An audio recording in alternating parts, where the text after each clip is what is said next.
ਜੀ ਲੈਲ ਸਾਹਿਬ ਸਤਿ ਸ਼੍ਰੀ ਅਕਾਲ ਜੀ। ਸਤਿ ਸ਼੍ਰੀ ਅਕਾਲ ਗਿੱਲ ਸਾਹਿਬ। ਸਤਿ ਸ਼੍ਰੀ ਅਕਾਲ ਜੀ। ਇੱਕ ਵਾਰੀ ਫੇਰ ਅਸੀਂ ਪ੍ਰੋਗਰਾਮ ਖੁਣ ਚਰਚਾ ਦੀ ਟੀਮ ਸਾਡੀ ਹਾਜ਼ਰ ਹੋ ਚੁੱਕੀ ਆ। ਸੋ ਪੂਰੇ ਗੱਜ ਵੱਜ ਕੇ ਅਸੀਂ ਅੱਜ ਫੇਰ ਪੰਜਾਬ ਦੇ ਮਸਲਿਆਂ ਦੇ ਉੱਪਰ ਗੱਲਬਾਤ ਕਰਾਂਗੇ ਔਰ ਗੱਲਬਾਤ ਵੀ ਕਰਾਂਗੇ ਤੇ ਨਾਲ ਨਾਲ ਅਸੀਂ ਵਿਚਾਰ ਵੀ ਲਵਾਂਗੇ ਲੈਲ ਸਾਹਿਬ ਦੇ ਕਿ ਪੰਜਾਬ ਸਰਕਾਰ ਦੇ ਜਿਹੜੇ ਫੈਸਲੇ ਨੇ ਉਹਨਾਂ ਨਾਲ ਅਸੀਂ ਕਿੰਨੇ ਕੁ ਮੁਨਕਰ ਵੀ ਹਾਂ ਤੇ ਮੁਨਸਬ ਵੀ ਹਾਂ, ਜਿਹਨੂੰ ਕਹਿੰਦੇ ਸਹਿਮਤ ਵੀ ਹਾਂ ਤੇ ਅਸਹਿਮਤ ਵੀ ਹਾਂ। ਬਹੁਤ ਸਾਰੀਆਂ ਗੱਲਾਂ ਨੇ ਜਿਹੜੀਆਂ ਅੱਜ ਕਰਨੀਆਂ ਨੇ, ਕੁਝ ਗੱਲਾਂ ਪੁਰਾਣੀਆਂ, ਕੁਝ ਨਵੀਆਂ ਨਕੋਰ। ਖੁਣ ਚਰਚਾ ਪ੍ਰੋਗਰਾਮ ਦਾ ਕਨਸੈਪਟ ਹੀ ਇੱਦਾਂ ਦਾ ਹੈ ਕਿ ਅਸੀਂ ਹਰ ਰੋਜ਼ ਪੋਲੀਟੀਕਲੀ ਪੰਜਾਬ ਦੇ ਮਸਲਿਆਂ ਬਾਰੇ, ਹਿੰਦੁਸਤਾਨ ਦੇ ਮਸਲਿਆਂ ਬਾਰੇ ਅਸੀਂ ਚਰਚਾ ਕਰਦੇ ਹਾਂ। ਇੱਕ ਵਾਰੀ ਫੇਰ ਤੁਹਾਡਾ ਹਾਰਦਿਕ ਸਵਾਗਤ ਹੈ ਪ੍ਰੋਗਰਾਮ ਖੁਣ ਚਰਚਾ ਵਿੱਚ। ਮੈਂ ਕੁਲਵੰਤ ਸਿੰਘ ਗਿੱਲ ਤੇ ਮੇਰੇ ਨਾਲ ਮੇਰੇ ਸੀਨੀਅਰ ਸਾਥੀ ਪੱਤਰਕਾਰ ਨਿਰੰਜਨ ਸਿੰਘ ਜੀ ਲਹਿਲ। ਸਾਡੇ ਦੋਹਾਂ ਵੱਲੋਂ ਪਿਆਰ ਭਰੀ ਸਤਿ ਸ਼੍ਰੀ ਅਕਾਲ। ਦੋਸਤੋ, ਸਭ ਤੋਂ ਪਹਿਲਾਂ ਦੱਸਦੇ ਕਿ ਦੇਸ਼ ਭਰ ਵਿੱਚ JEE ਮੇਨ ਦਾ ਜਿਹੜਾ ਹੈ ਇੰਟਰੈਂਸ ਟੈਸਟ ਹੋਇਆ ਸੀ। ਉਹਦੇ ਵਿੱਚ ਆਪਾਂ ਹਮੇਸ਼ਾ ਕਹਿੰਦੇ ਆ ਕਿ ਬਠਿੰਡਾ ਮਾਨਸਾ ਬੈਕਵਰਡ ਇਲਾਕਾ ਹੈ, ਇਹ ਕੱਕੇ ਰੀਤਿਆਂ ਦੇ ਪਿੰਡ ਨੇ, ਇੱਥੋਂ ਦੇ ਲੋਕ ਪੜ੍ਹ ਨਹੀਂ ਸਕਦੇ, ਲੇਕਿਨ ਇੱਥੋਂ ਦੇ ਮੁੰਡੇ, ਇੱਥੋਂ ਦੇ ਬੁੱਧੀਜੀਵੀ, ਇੱਥੋਂ ਦੇ ਸਿੰਗਰ ਮੱਲਾਂ ਮਾਰ ਰਹੇ ਨੇ। ਔਰ ਬਠਿੰਡਾ ਦੇ ਮਿੰਡਰਾਲ ਗਰਗ ਨੇ ਜਿਹੜਾ ਹੈਗਾ ਉਹ ਦੇਸ਼ ਭਰ ਦੇ ਵਿੱਚੋਂ ਪਹਿਲਾ ਸਥਾਨ ਹਾਸਲ ਕੀਤਾ ਬਠਿੰਡਾ ਦੇ ਗਰਗ ਪਰਿਵਾਰ ਦੇ। ਸੋ ਸਾਡੇ ਚੈਨਲ ਵੱਲੋਂ ਗਰਗ ਪਰਿਵਾਰ ਨੂੰ ਲੱਖ ਲੱਖ ਮੁਬਾਰਕਾਂ। ਔਰ 14 ਉਮੀਦਵਾਰਾਂ ਨੇ ਜਿਹੜੇ ਅੰਕ ਹਾਸਲ ਕੀਤੇ ਨੇ ਉਹ 100% ਅੰਕ ਜਿਹੜੇ ਨੇ ਪੰਜਾਬ ਦੇ ਲੋਕਾਂ ਨੇ JEE ਦੇ ਵਿੱਚੋਂ ਹਾਸਲ ਕੀਤੇ ਨੇ। ਉਹ ਦੱਸਦੇ ਕਿ JEE ਜਿਹੜਾ ਹੈਗਾ ਬੜਾ ਮੇਨ ਟੈਸਟ ਹੈ, ਪੂਰੇ ਹਿੰਦੁਸਤਾਨ ਲੈਵਲ ਹੁੰਦਾ ਲੈਲ ਸਾਹਿਬ ਇਹ। ਜੀ ਜੀ ਜੀ ਤੁਸੀਂ ਮਾੜਾ ਜਿਹਾ ਚਾਨਣਾ ਪਾਓ, ਐਜੂਕੇਸ਼ਨ ਬਾਰੇ ਤੁਹਾਨੂੰ ਥੋੜਾ ਜ਼ਿਆਦਾ ਪਤਾ ਹੈਗਾ। ਗੁਰਵੰਤ ਗਿੱਲ ਜੀ, ਗੱਲ ਇਹ ਆ ਵੀ ਕਈ ਟੈਸਟ ਨੇ ਵੱਖ-ਵੱਖ, ਮਤਲਬ ਜਿਹੜੇ ਕੋਰਸਾਂ ਜਿਹੜੇ ਟੈਸਟ ਕਰਾਏ ਜਾਂਦੇ ਨੇ, ਤੇ ਇਹ ਇੰਟਰਨ ਟੈਸਟ ਜਿਹੜੇ ਨੇ ਹਿੰਦੁਸਤਾਨ ਲੈਵਲ ਦੇ ਉੱਤੇ, ਇੰਡੀਆ ਲੈਵਲ ਦੇ ਉੱਤੇ ਹੁੰਦੇ ਨੇ। ਤੇ ਇਹ ਵੀ ਜਿਹੜਾ ਸਾਡਾ ਇੰਜੀਨੀਅਰਿੰਗ ਸਾਈਡ ਦੇ ਉੱਤੇ ਜੀ ਜਿਹੜਾ ਜੁਆਇੰਟ ਇੰਟਰਨ ਟੈਸਟ ਜਿਹੜਾ ਹੈਗਾ ਉਹ ਇੰਜੀਨੀਅਰਿੰਗ ਵਾਸਤੇ ਜਿਹੜਾ ਹੁੰਦਾ। ਤੇ ਇਹਦੇ 'ਚ ਜਿਹੜਾ ਵੀ ਟੌਪਰ ਆਏਗਾ ਜਾਂ ਜਿਹੜੀ ਮਤਲਬ ਇਹਦੀ ਹੁਣ ਸਾਰੇ ਹਿੰਦੁਸਤਾਨ 'ਚ ਜਿੰਨੀਆਂ ਵੀ ਸਾਡੀਆਂ ਯੂਨੀਵਰਸਿਟੀਆਂ, ਇੰਸਟੀਚਿਊਟਸ ਨੇ ਜਿਹੜੇ ਟੈਕਨੀਕਲ ਸਾਈਡ ਦੇ, ਜਿੰਨੀਆਂ ਵੀ ਸਾਡੇ ਕੋਰਸਸ ਨੇ, ਉਹ ਚਾਹੇ ਉਹ ਮਕੈਨੀਕਲ ਹੈ, ਇਲੈਕਟ੍ਰੀਕਲ ਹੈ, IT ਹੈ, ਜਾਂ ਹੋਰ ਜਿੰਨੇ ਵੀ ਸਾਡੇ ਮਤਲਬ ਇਹ ਡਿਗਰੀਜ਼ ਕੋਰਸ ਨੇ, ਟੈਕਨੀਕਲ ਕੋਰਸ ਨੇ, ਉਹਨਾਂ ਦਾ ਇਹ ਟੈਸਟ ਹੁੰਦਾ। ਤੇ ਜਿਹਦੇ ਵਿੱਚੋਂ ਪੰਜਾਬ ਲੈਵਲ ਦੇ ਬੰਦਿਆਂ ਨੇ 14 ਨੇ ਜਿਹੜਾ ਉਹ ਮਾਰਕਾ ਮਾਰਿਆ, ਜਿਹਨੇ 100% ਨੰਬਰ ਲਏ ਨੇ। ਸੋ ਇਸੇ ਤਰ੍ਹਾਂ ਜਿਹੜੇ ਬਾਕੀ ਮੈਡੀਕਲ ਸਾਈਡ ਤੇ ਵੀ ਜਿਹੜੇ ਟੈਸਟ ਹੁੰਦੇ ਨੇ, ਪਹਿਲਾਂ ਤਾਂ ਇਹ ਟੈਸਟ ਜਿਹੜੇ ਸੀ ਉਹ ਸਟੇਟ ਲੈਵਲ ਤੇ ਵੀ ਹੁੰਦੇ ਰਹੇ ਨੇ, ਵੀ ਸਟੇਟ ਲੈਵਲ ਜਿਹੜਾ ਆਪੋ ਆਪਣਾ ਸਟੇਟ ਜਿਹੜਾ ਉਹ ਟੈਸਟ ਲੈਂਦਾ ਰਿਹਾ। ਪਰ ਪਿਛਲੇ ਸਮੇਂ ਤੋਂ ਜਿਹੜਾ ਹੈਗਾ ਉਹ ਸਰਕਾਰ ਨੇ ਇਹ ਸਾਂਝੀ ਜਿਹੜੀ ਇੰਟਰੈਂਸ ਟੈਸਟ ਦੀ ਜਿਹੜੀ ਹੈ ਜਿਹੜਾ ਟੈਸਟ ਲੈਣ ਲਈ ਉਹ ਹਿੰਦੁਸਤਾਨ ਪੱਧਰ ਦੇ ਉੱਤੇ ਇਹ ਸਾਰੀਆਂ ਇੰਸਟੀਚਿਊਟਸ ਨੇ ਸਾਂਝਾ ਜਿਹੜਾ ਟੈਸਟ ਆ ਉਹ ਕਰਾਉਂਦੀਆਂ ਨੇ। ਤੇ ਇਸ ਬੇਸ ਦੇ ਉੱਤੇ ਹੀ ਜਿਹੜੀਆਂ ਇਹਦਾ ਮੈਰਿਟ ਬਣੇਗੀ, ਜਿਹੜੇ ਮੈਰਿਟ 'ਚ ਆਉਣਗੇ ਉਹਨਾਂ ਨੂੰ ਚੰਗੇ ਇੰਸਟੀਚਿਊਟਸ ਦਾਖਲਾ ਮਿਲੇਗਾ। ਔਰ ਜਿਹੜੇ ਜਿਵੇਂ ਮੈਰਿਟ ਘਟਦੀ ਜਾਏਗੀ ਤਿਵੇਂ ਉਹਨਾਂ ਦੀ ਐਲੋਕੇਸ਼ਨ ਜਿਹੜੀ ਆ ਉਹ ਕਾਲਜਾਂ 'ਚ ਹੁੰਦੀ ਰਹੇਗੀ। ਔਰ ਸਾਡੇ ਵੱਲੋਂ ਉਹਨਾਂ ਸਾਰੇ ਹੀ ਜਿਹੜੇ ਜਿਨ੍ਹਾਂ ਨੇ ਕੈਂਡੀਡੇਟ ਜਿਨ੍ਹਾਂ ਨੇ ਟੈਸਟ ਪਾਸ ਕੀਤਾ ਜਾਂ ਜਿਹੜੇ ਟੌਪ ਕੀਤੇ ਨੇ, ਉਹਨਾਂ ਨੂੰ ਸਾਡੇ ਵੱਲੋਂ, ਸਾਡੇ ਅਦਾਰੇ ਵੱਲੋਂ, ਕੁਲਵੰਤ ਗਿੱਲ ਵੱਲੋਂ ਔਰ ਮੇਰੇ ਵੱਲੋਂ ਬਹੁਤ ਬਹੁਤ ਮੁਬਾਰਕਾਂ ਜੀ। ਬਿਲਕੁਲ ਜੀ। ਔਰ ਇੱਕ ਹੋਰ, ਜਿੱਥੇ ਮਿੰਡਰਾਲ ਗਰਗ ਨੂੰ ਅਸੀਂ ਲੱਖ ਲੱਖ ਮੁਬਾਰਕਾਂ ਭੇਟ ਕਰਦੇ ਹਾਂ ਆਪਣੇ ਚੈਨਲ ਵੱਲੋਂ, ਉੱਥੇ ਇੱਕ ਹਾਸੋਹੀਣੀ ਗੱਲ ਹੈ। ਤੁਹਾਨੂੰ ਪਤਾ ਕਿ ਕਿੰਗਫਿਸ਼ਰ ਸ਼ਰਾਬ, ਕਿੰਗਫਿਸ਼ਰ 에ਅਰਲਾਈਨ ਜਿਹੜੀ ਕਿ ਵਿਕ ਚੁੱਕੀ ਹੈ, ਉਹਦੇ ਮਾਲਕ ਵਿਜੇ ਮਾਲਿਆ ਜਿਹੜੇ ਕਿ ਕਈ ਹਜ਼ਾਰ ਕਰੋੜ ਦੇ ਠੱਗੀ ਦੇ ਮਾਮਲੇ 'ਚ ਭਗੌੜੇ ਨੇ, ਲੰਡਨ ਦੇ ਵਿੱਚ ਬੈਠੇ ਨੇ। ਔਰ ਸੁਪਰੀਮ ਕੋਰਟ ਬਾਰ-ਬਾਰ ਉਹਨਾਂ ਨੂੰ ਕਹਿਣਾ ਸੀ ਪੇਸ਼ ਹੋ, ਉਹ ਨਹੀਂ ਪੇਸ਼ ਹੋ ਰਿਹਾ ਸੀ। ਹੁਣ ਸੁਪਰੀਮ ਕੋਰਟ ਨੇ ਉਹਨਾਂ ਨੂੰ, ਬੜੀ ਤੁਹਾਨੂੰ ਮੈਂ ਹਾਸੇ ਵਾਲੀ ਗੱਲ ਦੱਸਦਾ, ਵੈਸੇ ਤਾਂ ਮਾਨਯੋਗ ਜੱਜ ਸਤਿਕਾਰਯੋਗ ਨੇ, ਉਹਨਾਂ ਨੂੰ ਹੁਕਮ ਨਾ ਮੰਨਣ ਦੇ ਸੁਪਰੀਮ ਕੋਰਟ ਦੇ ਉਹਨਾਂ ਨੂੰ 2000 ਰੁਪਏ ਜੁਰਮਾਨਾ ਤੇ 4 ਮਹੀਨੇ ਦੀ ਕੈਦ ਸਜ਼ਾ ਦਿੱਤੀ ਹੈ ਜੀ। ਵੀ ਜੇ 2000 ਰੁਪਏ ਜੁਰਮਾਨਾ ਨਹੀਂ ਭਰਨਗੇ ਤੇ 4 ਮਹੀਨੇ ਦੀ ਜਿਹੜੀ ਕੈਦ ਨਹੀਂ ਕੱਟਣਗੇ ਤਾਂ ਉਹਨਾਂ ਦੀ ਜਿਹੜੀ ਜ਼ਮੀਨ ਹੈ ਉਹ ਕੁਰਕ ਕਰ ਲੂਗੇ, ਸਾਰੀ ਅਸੀਂ ਪ੍ਰਾਪਰਟੀ ਕੁਰਕ ਕਰ ਲਾਂਗੇ। ਕਿੰਨੀ ਸ਼ਰਮ ਦੀ ਗੱਲ ਹੈ। 317 ਕਰੋੜ ਰੁਪਈਆ ਜਿਹੜਾ ਹੈ ਉਹਦੀ ਜਿਹੜੀ ਕਿਸ਼ਤ ਹੈ ਉਹ ਵੀ ਉਹਨੇ ਅਦਾ ਕਰਨੀ ਸੀ, ਪਰ ਅਦਾ ਨਹੀਂ ਕੀਤੀ ਗਈ ਜੀ। ਸੋ ਇਹੀ ਸਾਡੇ ਹਿੰਦੁਸਤਾਨ ਦੇ ਵਿੱਚ ਬਹੁਤ ਚੋਰ ਮੋਹਰੀਆਂ ਨੇ ਜਿਨ੍ਹਾਂ ਕਰਕੇ ਜਿਹੜੇ ਸਾਡੇ ਇਹ ਬਿਊਰੋਕਰੇਟ ਜਿਹੜੇ ਸਾਡੇ ਕਾਰਪੋਰੇਟ ਘਰਾਣੇ ਨੇ ਉਹ ਬੈਂਕਾਂ ਨਾਲ ਠੱਗੀ ਮਾਰ ਕੇ ਸਾਡਾ ਦੇਸ਼ ਛੱਡ ਜਾਂਦੇ ਨੇ। ਸੋ ਇਸ ਕਰਕੇ ਪਿਛਲੇ ਸਮੇਂ ਵੀ ਗਿੱਲ ਸਾਹਿਬ ਤੁਹਾਨੂੰ ਯਾਦ ਹੈ ਵੀ ਮੈਂ 2-4 ਦਿਨ ਪਹਿਲਾਂ ਵੀ ਬੈਂਕਾਂ ਨਾਲ ਹੋਈ ਜਿਹੜੀ ਠੱਗੀ ਸੀ, 5900 ਬੰਦਾ ਸਾਡੇ ਜਿਹੜੇ ਸੈਂਟਰਲਾਈਜ਼ਡ ਬੈਂਕ ਨੇ, ਜਿਹੜੇ ਜਿਹਨੂੰ ਕਹਿ ਦਈਏ ਵੀ ਸਰਕਾਰ ਤੋਂ ਮਾਨਤਾ ਪ੍ਰਾਪਤ ਸਰਕਾਰੀ ਬੈਂਕ ਨੇ, ਖਾਸ ਕਰਕੇ ਉਹ ਸਰਕਾਰੀ ਬੈਂਕਾਂ ਨਾਲ 5900 ਬੰਦੇ ਠੱਗੀ ਮਾਰ ਕੇ 9000 ਕਰੋੜ ਤੋਂ ਲੈ ਕੇ 10000 ਕਰੋੜ ਤੱਕ ਦੀ ਠੱਗੀ ਮਾਰ ਕੇ ਉਹ ਫਰਾਰ ਨੇ। ਇਹ ਤਾਂ ਜਿਹੜੇ ਮਾਲੀਏ ਹੋਣੀ ਜਾਂ ਮੋਦੀ ਵਰਗੇ, ਲਲਿਤ ਮੋਦੀ ਵਰਗੇ, ਇਹ ਤਾਂ ਬਹੁਤ ਵੱਡੀ ਠੱਗੀ ਇਹਨਾਂ ਨੇ ਮਾਰੀ ਹੋਈ ਹੈ। ਸੋ ਸੁਪਰੀਮ ਕੋਰਟ ਨੇ ਸਿਰਫ ਅਜੇ ਉਹਦੇ ਸ਼ਾਮਲ, ਮਤਲਬ ਇਸ ਕੋਰਟ 'ਚ ਆਉਣ ਦੇ ਨਾ ਆਉਣ ਦੀ ਸਜ਼ਾ ਜਿਹੜੀ ਹੈ, ਭਗੌੜੇ ਹੋਣ ਦੀ ਸਜ਼ਾ ਜਿਹੜੀ ਹੈ, ਉਹ 4 ਮਹੀਨੇ ਸੁਣਾਈ ਹੈ ਤੇ 2000 ਰੁਪਇਆ ਜੁਰਮਾਨਾ ਜਿਹੜਾ ਦੱਸਿਆ ਗਿਆ। ਔਰ ਨਾਲ ਹੀ ਇਹ ਵੀ ਹਦਾਇਤ ਕਰਤੀ ਹੈ ਜੀ ਵੀ ਅਗਰ 2000 ਜੁਰਮਾਨਾ ਨਾ ਤਾਰਨ ਤੋਂ ਬਾਅਦ 2 ਮਹੀਨੇ ਦੀ ਸਜ਼ਾ ਹੋਰ ਕੱਟਣੀ ਪਏਗੀ। ਸੋ ਇਸ ਕਰਕੇ ਤੇ ਨਾਲ ਉਹਦੀ ਜਿਹੜੀ ਜ਼ਮੀਨ ਜਾਇਦਾਦ ਉਹ ਸਾਰੀ ਕੁਰਕ ਕਰ ਦਿੱਤੀ ਜਾਵੇਗੀ। ਇਹ ਸਾਡੀ ਜਿਹੜੀ ਹੈ ਸੁਪਰੀਮ ਕੋਰਟ ਦਾ ਜਿਹੜਾ ਫੈਸਲਾ ਹੈ। ਔਰ ਭਾਰਤ ਸਰਕਾਰ ਨੂੰ ਸੋਚਣਾ ਚਾਹੀਦਾ ਹੈ ਵੀ ਤੁਸੀਂ ਆਪਣੀ ਐਡਮਿਨਿਸਟ੍ਰੇਸ਼ਨ ਲੈਵਲ ਦੇ ਉੱਤੇ ਇਹੋ ਜਿਹੇ ਬੰਦਿਆਂ ਨੂੰ ਨੱਥ ਕਿਉਂ ਨਹੀਂ ਪਾ ਲੈਂਦੇ, ਉਹਨੂੰ ਕਿਉਂ ਬਾਹਰ ਜਾਣ ਦਿੰਦੇ ਹੋ, ਔਰ ਕਿਹੜੇ ਤੁਹਾਡੇ ਪ੍ਰੋਟੋਕਾਲ ਨੇ ਜਿਨ੍ਹਾਂ ਕਰਕੇ ਤੁਸੀਂ ਰੈੱਡ ਅਲਰਟ ਵੀ ਕਰਦੇ ਹੋ ਤੇ ਉਹ ਫੇਰ ਵੀ ਫਰਾਰ ਹੋ ਜਾਂਦੇ ਨੇ। ਸੋ ਇਹ ਜ਼ਰੂਰੀ ਜਿਹੜੀਆਂ ਨੇ ਸਰਕਾਰਾਂ ਜਿਹੜੀਆਂ ਇਹਨਾਂ 'ਚ ਕਿਤੇ ਨਾ ਕਿਤੇ ਇਨਵੋਲਵਮੈਂਟ ਹੁੰਦੀ ਆ। ਔਰ ਖਾਸ ਕਰਕੇ ਗਿੱਲ ਸਾਹਿਬ ਹੋਰ ਵੀ ਇਹ ਜਿੰਨੇ ਭਗੌੜੇ ਨੇ ਨਾ, ਇਹਨਾਂ ਨੂੰ ਛੱਡ ਕੇ ਜਿਹੜੇ ਬੈਂਕਾਂ 'ਚ ਮੈਂ 800 ਬੰਦੇ ਦੀ ਗੱਲ ਕੀਤੀ ਸੀ, ਇਹ ਤੇ ਪੰਜਾਬ ਲੈਵਲ ਤੇ ਸੀ। ਜਿਹੜੇ ਬਾਕੀ ਜਿਹੜੇ ਬੈਂਕਾਂ ਨਾਲ ਠੱਗੀ ਹੋਈ ਆ ਉਹ ਸਾਰੇ ਦੇ ਸਾਰੇ, ਮੇਰਾ ਖਿਆਲ ਇੱਕ ਅੱਧਾ ਹੀ ਪੰਜਾਬ 'ਚ ਹੋਊਗਾ, ਸਾਰੇ ਦੇ ਸਾਰੇ ਜਿਹੜੇ ਨੇ ਉਹ ਸਾਊਥ ਸਾਈਡ ਦੇ ਨੇ, ਗੁਜਰਾਤ ਦੇ ਨੇ, ਗੁਜਰਾਤ ਸਾਈਡ ਦੇ, ਮਹਾਰਾਸ਼ਟਰ, ਗੁਜਰਾਤ, ਕਰਨਾਟਕਾ, ਆਂਧਰਾ ਪ੍ਰਦੇਸ਼, ਇਹ ਜਿਹੜੇ ਸਟੇਟ ਨੇ, ਇਹਨਾਂ ਸਟੇਟਾਂ 'ਚ ਮਾਰਵਾੜੀ ਲੋਕ ਤੇ ਮੋਦੀ ਪਰਿਵਾਰ, ਲਲਿਤ ਪਰਿਵਾਰ ਰਹਿੰਦੇ ਨੇ। ਇਹ ਜਿਹੜੇ ਹਿੰਦੁਸਤਾਨ ਦੇ ਕਾਰਪੋਰੇਟ ਘਰਾਣਿਆਂ ਦੇ ਉੱਤੇ ਇਹਨਾਂ ਦੀ ਮੋਨੋਪਲੀ ਹੈ। ਉਹ ਮੋਨੋਪਲੀ ਜਿਹੜੀ ਆ ਸਾਡੀ ਕੇਂਦਰ ਸਰਕਾਰ ਦੇ ਮੰਤਰੀਆਂ ਨਾਲ, ਕੇਂਦਰ ਸਰਕਾਰ ਦੀ ਭਾਜਪਾ ਦੇ ਨਾਲ ਗੱਠਜੋੜ ਹੋਣ ਕਰਕੇ ਔਰ ਚੋਰ ਮੋਹਰੀਆਂ ਦਾ ਬੈਨੀਫਿਟ ਲੈ ਕੇ ਉਹ ਭਾਰਤ ਤੋਂ ਰੁਪਈਆ ਲੈ ਕੇ ਫਰਾਰ ਹੋ ਜਾਂਦੇ ਨੇ। ਸੋ ਇਹਨਾਂ ਵਰਗਿਆਂ ਨੂੰ ਨੱਥ ਪਾਉਣ ਦੀ ਬਹੁਤ ਸਖਤ ਜ਼ਰੂਰਤ ਹੈ। ਬਿਲਕੁਲ ਜੀ। ਉਧਰੋਂ ਸਕਾਲਰਸ਼ਿਪ ਮਾਮਲੇ ਵਿੱਚ ਧਰਮਸੋਤ ਨੂੰ 25 ਦਿਨਾਂ ਦੇ ਨਿਆਂਕ ਹਿਰਾਸਤ ਵਿੱਚ ਹੋਰ ਭੇਜ ਦਿੱਤਾ। ਉਹਦੇ ਨਾਲ ਡਰੱਗ ਮਾਮਲੇ ਵਿੱਚ ਫਸੇ ਬਿਕਰਮਜੀਤ ਸਿੰਘ ਮਜੀਠੀਆ ਨੂੰ ਵੀ 25 ਤਰੀਕ ਤੱਕ ਹਿਰਾਸਤ ਵਿੱਚ ਜਿਹੜਾ ਵਾਧਾ ਉਹ ਹੋਰ ਕਰ ਦਿੱਤਾ। ਹਾਲਾਂਕਿ ਇਹਨਾਂ ਦੀ ਜ਼ਮਾਨਤ ਰਾਖਵੀਂ ਹੈ, ਜ਼ਮਾਨਤ ਹੋਣੀ ਕਿ ਨਹੀਂ ਹੋਣੀ, ਵੈਸੇ ਤਾਂ ਹੋ ਜਾਣੀ ਹੈ ਜ਼ਮਾਨਤ ਇਹਨਾਂ ਦੀ, ਕਿਉਂਕਿ ਇਹ ਸਾਰੇ ਬੇਈਮਾਨਾਂ ਦਾ ਜਿਹੜਾ ਝੁੰਡ ਹੈ, ਜਿਹੜਾ ਸਰਕਲ ਹੈ, ਉਹ ਬੜਾ ਮਜ਼ਬੂਤ ਹੈ। ਅੱਜ ਨਹੀਂ ਤਾਂ ਕੱਲ ਨਹੀਂ ਤਾਂ ਪਰਸੋਂ ਇਹਨਾਂ ਲੋਕਾਂ ਨੇ ਬਾਹਰ ਆ ਹੀ ਜਾਣਾ। ਬਾਹਰ ਆ ਕੇ ਫਿਰ ਇਹ ਚਿੱਟੇ ਬਗਲੇ ਬਣ ਕੇ ਲੋਕਾਂ ਨੂੰ ਲੁੱਟਣਗੇ ਵੀ, ਕੁੱਟਣਗੇ ਵੀ, ਲੋਕਾਂ ਨੂੰ ਵੱਢਣਗੇ ਵੀ, ਛਿੱਲਣਗੇ ਵੀ। ਔਰ ਇਹ ਸਿਲਸਿਲਾ ਜਿਹੜਾ ਹੈ ਉਹ ਇਦਾਂ ਹੀ ਚੱਲਦਾ ਰਹੂਗਾ, ਔਰ ਪਹਿਲਾਂ ਵੀ ਚੱਲਦਾ ਸੀ ਤੇ ਆਉਣ ਵਾਲੇ ਸਮੇਂ ਦੇ ਵਿੱਚ ਵੀ ਇਹ ਚੱਲਦਾ ਰਹੂਗਾ। ਤੁਸੀਂ ਗੱਲ ਤੇ ਕਰ ਹੀ ਰਹੇ ਹੋ ਜੀ। ਆਪਣੀ ਜਿਹੜੀ ਵਜ਼ਾਰਤ ਆ ਨਾ, ਜਿਹੜੀ ਪੰਜਾਬ ਦੀ ਹੈ ਜੀ, ਜਿਹੜੀ ਪੰਜਾਬ ਦੀ ਹੁਣ ਦੀ ਵਜ਼ਾਰਤ ਹੈ, ਇਹਦੇ 'ਚ ਵੀ ਕਹਿੰਦੇ 58 ਬੰਦੇ ਜਿਹੜੇ ਨੇ ਉਹ ਅਪਰਾਧਿਕ ਮਾਮਲੇ 'ਚ ਸ਼ਾਮਲ ਹੈ। ਬਿਲਕੁਲ ਹੈ ਸਰ। ਇਹਨਾਂ ਬੰਦਿਆਂ ਦੇ ਉੱਤੇ ਜਿਹੜੇ ਐਮਐਲਏ ਚੁਣੇ ਗਏ ਨੇ ਨਾ, ਟੋਟਲ 117, ਉਹਨਾਂ ਵਿੱਚੋਂ ਵੀ 58 ਕੇ 60 ਬੰਦੇ ਜਿਹੜੇ ਨੇ ਕਿਸੇ ਨਾ ਕਿਸੇ ਅਪਰਾਧਿਕ ਕੇਸ ਦੇ ਵਿੱਚ ਜਾਂ ਛੋਟਿਆਂ ਕੇਸਾਂ 'ਚ ਇਨਵਾਲਵ ਨੇ ਤੇ ਜ਼ਮਾਨਤ ਤੇ ਨੇ ਜੀ। ਸੋ ਇਸ ਕਰਕੇ ਉਹ ਵੀ ਇੱਕ ਹੋਰ 2-4 ਆ ਜਾਣਗੇ, ਕੋਈ ਫਰਕ ਨਹੀਂ ਪੈਣਾ। ਹਿੰਦੁਸਤਾਨ ਦੀ ਸਰਕਾਰ ਜਾਂ ਜਣੀ ਸਾਰੀ ਜੇ ਲਾ ਲਈਏ ਨਾ ਤੇ ਟੋਟਲ ਬਹੁ ਗਿਣਤੀ ਜਿਹੜੀ ਉਹ ਅਪਰਾਧੀਆਂ ਦੀ ਹੈ, ਜਿਹੜੇ ਇਮਾਨਦਾਰਾਂ ਦੇ ਉੱਤੇ ਜਿਹੜਾ ਉਹ ਰਾਜ ਕਰ ਰਹੇ ਨੇ। ਉਹ ਕਿਸੇ ਨੇ ਕਿਹਾ ਛੱਜ ਤਾਂ ਬੋਲੇ, ਛਾਲ ਨਹੀਂ ਕੀ ਬੋਲੇ। ਸੋ ਇਸ ਕਰਕੇ ਹਿੰਦੁਸਤਾਨ ਦੀ ਬਦਕਿਸਮਤੀ ਇੱਥੇ ਹੈ ਵੀ ਇਮਾਨਦਾਰ ਤੇ ਸ਼ਰੀਫ ਘੱਟ ਨੇ ਤੇ ਲੁੱਚੇ ਤੇ ਇਹੋ ਜਿਹੇ ਠੱਗ ਠੋਰ ਜਿਹੜੇ ਨੇ ਉਹ ਜ਼ਿਆਦਾ ਨੇ। ਔਰ ਉਹਨਾਂ ਨੂੰ ਜਿਹੜੀ ਸਰਪ੍ਰਸਤੀ ਹੈ, ਉਹ ਸਰਪ੍ਰਸਤੀ ਸਾਡੀ ਰਾਜਨੀਤਿਕ ਲੋਕਾਂ ਦੀ ਹੁੰਦੀ ਹੈ। ਬਿਨਾਂ ਰਾਜਨੀਤਿਕ ਲੋਕਾਂ ਦੇ ਸਹਾਰੇ, ਬਿਨਾਂ ਬਿਊਰੋਕਰੇਟ ਸਿਸਟਮ ਦੇ ਸਹਾਰੇ, ਪ੍ਰਸ਼ਾਸਨ ਦੇ ਸਹਾਰੇ ਨਾ ਤਾਂ ਠੱਗੀ ਮਾਰੀ ਜਾ ਸਕਦੀ ਹੈ ਔਰ ਨਾ ਹੀ ਕੋਈ ਅਪਰਾਧਿਕ ਜਿਹੜੀ ਕਾਰਵਾਈ ਕੀਤੀ ਜਾ ਸਕਦੀ ਹੈ। ਸੋ ਇਸ ਕਰਕੇ ਸਾਡਾ ਸਿਸਟਮ 'ਚ ਨੁਕਸ ਹੈ। ਜੇ ਸਿਸਟਮ 'ਚ ਨੁਕਸ ਨਾ ਹੋਵੇ ਤੇ ਇਹ ਕਦੇ ਵੀ ਅਪਰਾਧ ਜਿਹੜੇ ਆ ਉਹ ਨਾ ਹੋ ਸਕਣ। ਸੋ ਸਾਨੂੰ ਆਪਣੀ ਜਿਹੜੀ ਅੱਖ ਜਿਹੜੀ ਆ ਖੁੱਲੀ ਰੱਖਣੀ ਚਾਹੀਦੀ ਸਰਕਾਰ ਪ੍ਰਤੀ ਵੀ ਤੇ ਪ੍ਰਸ਼ਾਸਨ ਪ੍ਰਤੀ ਵੀ, ਤੇ ਸੁਝਾਅ ਵੀ ਦਿੰਦੇ ਰਹਿਣਾ ਚਾਹੀਦਾ ਸਾਡੀ ਜਿਹੜੀ ਜਰਨਲਿਜ਼ਮ ਨੂੰ, ਕਿਉਂਕਿ ਜਰਨਲਿਜ਼ਮ ਇੱਕ ਇਹੋ ਜਿਹਾ ਜਿਹੜਾ ਹਰ ਚੀਜ਼ ਨੂੰ ਸਮਾਜ ਦੇ ਸ਼ੀਸ਼ੇ 'ਚੋਂ ਵੇਖਦਾ।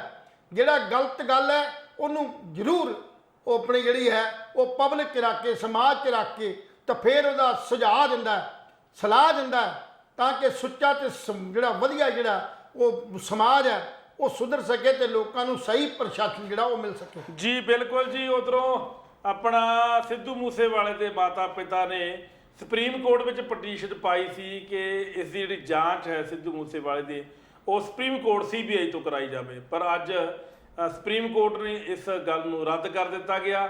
ਹੁਣ ਜਾਂਚ ਜਿਹੜੀ ਹੈ ਪੰਜਾਬ ਪੁਲਿਸ ਕਰੇਗੀ ਜਾਂ ਦਿੱਲੀ ਪੁਲਿਸ ਕਰੇਗੀ ਜਾਂ ਹਰਿਆਣੇ ਦੀ ਪੁਲਿਸ ਕਰੇਗੀ, ਜਿੱਥੇ ਜਿੱਥੇ ਵੀ ਇਹ ਗੈਂਗਸਟਰ ਤੁਰੇ ਫਿਰਦੇ ਨੇ। ਔਰ ਸੁਪਰੀਮ ਕੋਰਟ ਨੇ CBI ਨੂੰ ਕੇਸ ਦੇਣ ਤੋਂ ਸਾਫ਼ ਇਨਕਾਰ ਕਰ ਦਿੱਤਾ ਵੀ ਤੁਹਾਨੂੰ ਆਪਣੀ ਪੁਲਿਸ ਤੇ ਭਰੋਸਾ ਨਹੀਂ, ਤੁਸੀਂ ਆਪਣੀ ਪੁਲਿਸ ਤੇ ਭਰੋਸਾ ਕਰੋ ਔਰ ਤੁਹਾਡੀ ਪੁਲਿਸ ਤੁਹਾਡੀ ਸਰਕਾਰ ਤੁਹਾਡੇ ਨਾਲ ਜ਼ਰੂਰ ਜਿਹੜਾ ਹੈਗਾ ਜਸਟਿਸ ਜਿਹੜਾ ਹੈ ਉਹ ਕਰੇਗੀ। ਸੋ ਇਹ ਹਲਕੀਆਂ ਫੁਲਕੀਆਂ ਗੱਲਾਂ ਨੇ ਲਹਿਲ ਸਾਹਿਬ ਜਿਹੜੀਆਂ ਰੂਟੀਨ ਵਿੱਚ ਆਉਂਦੀਆਂ ਰਹਿੰਦੀਆਂ ਨੇ। ਔਰ ਜਦੋਂ ਦਾ ਸਿੱਧੂ ਮੂਸੇਵਾਲੇ ਦਾ ਕਤਲ ਹੋਇਆ ਉਸ ਦਿਨ ਤੋਂ ਇੰਨੇ ਕਿ ਗੈਂਗਸਟਰ ਪੰਜਾਬ ਦੇ ਵਿੱਚ ਫੜ ਲਏ, ਸ਼ਾਇਦ ਇਹ ਫੜੋ ਫੜੀ ਪਹਿਲਾਂ ਨਹੀਂ ਸੀ, ਪਰ ਅਜੇ ਤੱਕ ਗਿੱਲ ਸਾਹਿਬ ਹੁਣ DGP ਪੰਜਾਬ ਦੇ ਦਿਸ਼ਾ ਨਿਰਦੇਸ਼ਾਂ ਅਨੁਸਾਰ 300 ਦਾ ਇਕੱਠ ਸਮੂਹ ਬਣਾ ਕੇ ਜਿਹੜੀ ਪੰਜਾਬ ਪੁਲਿਸ ਦੇ ਅਧਿਕਾਰੀ ਨੇ ਉਹ ਆਪਣੇ ਆਪਣੇ ਜ਼ਿਲ੍ਹਿਆਂ ਦੇ ਵਿੱਚ ਆਪਣੇ ਆਪਣੇ ਖੇਤਰਾਂ ਦੇ ਵਿੱਚ ਸਲਮ ਏਰੀਏ ਦੇ ਵਿੱਚ ਸਰਚ ਅਭਿਆਨ ਚਲਾ ਰਹੇ ਨੇ। ਹਜ਼ਾਰਾਂ ਦੀ ਤਾਦਾਦ ਦੇ ਵਿੱਚ ਨਸ਼ਾ ਫੜ ਲਿਆ, ਹਜ਼ਾਰਾਂ ਦੀ ਤਾਦਾਦ ਦੇ ਵਿੱਚ ਵਾਹਨ ਫੜ ਲਏ, ਹਜ਼ਾਰਾਂ ਦੀ ਤਾਦਾਦ ਦੇ ਵਿੱਚ ਸ਼ੱਕੀ ਲੋਕਾਂ ਨੂੰ ਹਿਰਾਸਤ ਵਿੱਚ ਲੈ ਲਿਆ। ਸੋ ਕੁੱਲ ਮਿਲਾ ਕੇ ਭਗਵੰਤ ਮਾਨ ਦੇ ਡੰਡੇ ਕਰਕੇ ਜਾਂ ਭਗਵੰਤ ਮਾਨ ਦੇ ਐਲਾਨ ਤੋਂ ਬਾਅਦ ਪੁਲਿਸ ਬੜੀ ਚੁਕੰਨੀ ਤੇ ਚੌਕਸ ਨਜ਼ਰ ਆ ਰਹੀ ਹੈ। ਔਰ ਜਿੱਥੇ ਗੈਂਗਸਟਰ ਜੱਗੂ ਭਗਵਾਨਪੁਰੀਆ ਬਾਬਾ ਬਕਾਲਾ ਸਾਹਿਬ ਅਦਾਲਤ ਵਿੱਚ ਪੇਸ਼ ਕੀਤੇ 6 ਦਿਨਾਂ ਦਾ ਪੁਲਿਸ ਰਿਮਾਂਡ ਉੱਤੇ ਹਾਸਲ ਕੀਤਾ, ਉਹਤੇ ਲਾਰੈਂਸ ਬਿਸ਼ਨੋਈ ਨੂੰ ਵੀ ਪੇਸ਼ ਕਰਕੇ ਜਿਹੜਾ ਹੈਗਾ ਉਹ ਟ੍ਰਾਂਜ਼ਿਟ ਰਿਮਾਂਡ ਤੇ ਜਿਹੜਾ ਹੈਗਾ ਹੁਸ਼ਿਆਰਪੁਰ ਦੀ ਪੁਲਿਸ ਨੇ ਲਿਆਂਦਾ।